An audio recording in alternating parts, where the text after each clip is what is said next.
So Ken, welcome to LeaderPass Podcast. So glad you're here and that we've got to meet and we got to talk a little bit before we started here. Yes, we did.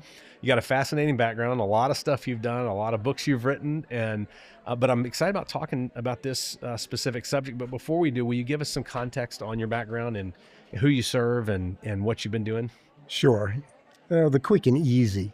My background is I'm a 60-year-old black male, and I'm an entrepreneur. I'm a business owner. I am a speaker. I'm an author. And predominantly, my passion is working with young black men. Okay. But I do a lot, of course, in my business. And I just, I want to give back. That's my key, is just giving back. But real quick, to bring you up to date on my story, is that I am a foster child. I am a 3-time convicted felon. I was homeless for 20 years. And through many blessings and some really good decisions, I now own 5 businesses. I've been very successful. I'm a father, grandfather, and also pretty much an all-around good guy. That's awesome, man. Well, I know we compressed a lot. Yep. There's several things I'd love to unpack and dive into. I know we don't have time right this second. I want to hit something that's interesting in your world right now and what you're kind of leaning into, and that is specifically AI. And talk to me about your perspective on AI and almost this direction that relates to what your passion is with AI. Excellent. I appreciate that. So AI, artificial intelligence, let's call that. Predominantly what most individuals understand as AI is what we would call LLMs, ChatGPT, your Groks, your Claudes, and the large language models. But when I talk about AI, I talk about the whole ecosystem of AI image, AI video, AI audio, automations, and agentic, and your LLMs, large language models. But the key component is what I loved and fell in love with AI is the ability that AI does not care what your antecedent is. What is your predecessor, or what is that you've done, or what do you bring to the table? Do you want to learn AI? Do you want to utilize AI? And we don't care what your background is. They don't care that I'm a 62-year-old black male, 3-time convicted felon, 20 years homeless.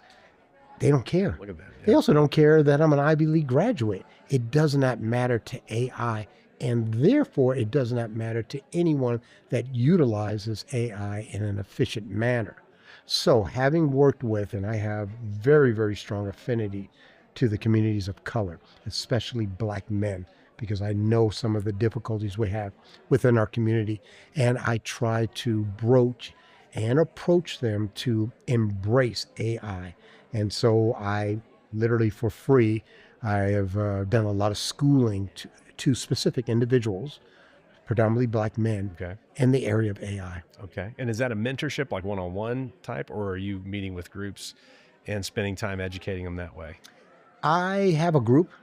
I have actually 2 groups. I have the Pass It On mentor group, and I also have the 6 Pillars Brotherhood, which is a black men's book study.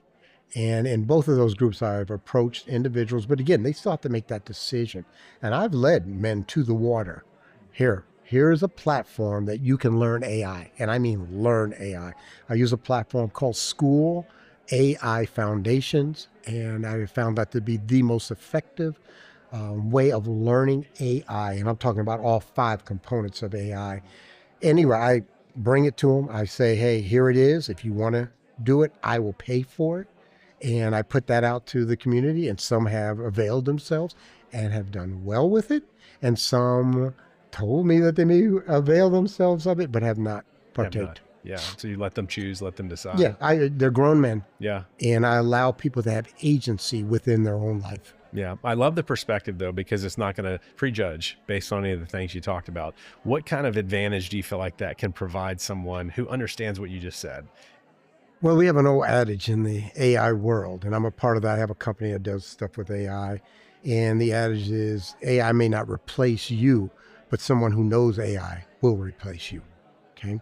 Someone who knows how to effectively, and there's a big difference. It's AI, you can dabble in it, but who knows effectively how to utilize all the different components of artificial intelligence, they have a leg up on you because they're going to be more effective in whatever task that are going to be done. Because again, we're taking the compendium of all really information that's in the digital realm and being able to take best practices. But there's a lot to AI and there's a lot to using it effectively, but you can learn that. And all I say, you don't have to be an expert in it, but get to the 80, 90% level and you will be very, very effective. That leverage of yes. that. Yes. What are you seeing right now specifically? We're in 2025. What are you seeing happening in that field, or what are you excited about staying in this? Two areas. Okay. The two main areas that I'm very excited are automations and agentic. Okay. Again, I can speak on that for a while, but what does make it? It's an automation. How do we take a task that is repetitive? How do we automate? There's an old way of learning, and it says learn, do, delegate, and then automate. Okay, but the last is to automate. Okay, and so when you're going through a process, learn it first, then do it, then delegate it to staff, contractors, whoever. And then at the end, we have automation, which then replaces those individuals. So that's number one, is agentic and automations. Number two, by far, is going to be AI video. AI video is getting so powerful. The problem with AI video up until this time, and still to this time, it takes a lot of resources. It takes a tremendous amount of resources. Of energy, power, kind of. Yeah, on the computational side. And what we will have within probably 2 years, I can take a chapter from my book and give it, I want it done in a manner of Spielberg, and it will literally give me, and I want it to be 15 minutes. It'll take that chapter and create literally a movie that is realistic. I'm not gonna say perfect. This is just 2 years from that chapter of my book. Yeah. Yeah. And then I can upload my picture and I will be the individual within that. What's crazy is I remember it wasn't long ago when it was just voice, just that alone. And you're like, well, I can kind of tell that it's a machine voice. Right. It's a sampling of it. I can kind of tell now and so as you're describing that, I'm like, I believe it. I can believe it, because just short year ago or a year and a half ago, when like the 11 labs and those that have come out, and we started looking at that, I was like, well, that's awesome. Now you can have an entire book narrated, or an audio book in your voice. In your voice. In your voice. You have to upload your voice. It has to train on it. And then you can, when I wrote a book one time, I spent $5,000 getting it narrated and getting it put into a voice. Now I can do that probably in less than an hour, maybe hour and a half, in my voice, if I so choose. And it sounds amazing. Sound incredible. Yeah.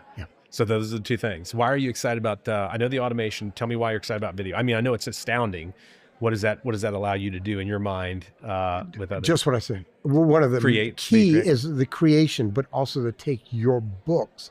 If you're doing, so I have a book as a memoir. One of my books is a memoir, and be able to take that book. I have another book coming out this year on respect, and to be able to take chapters from that book to talk about respect and disrespect within our communities.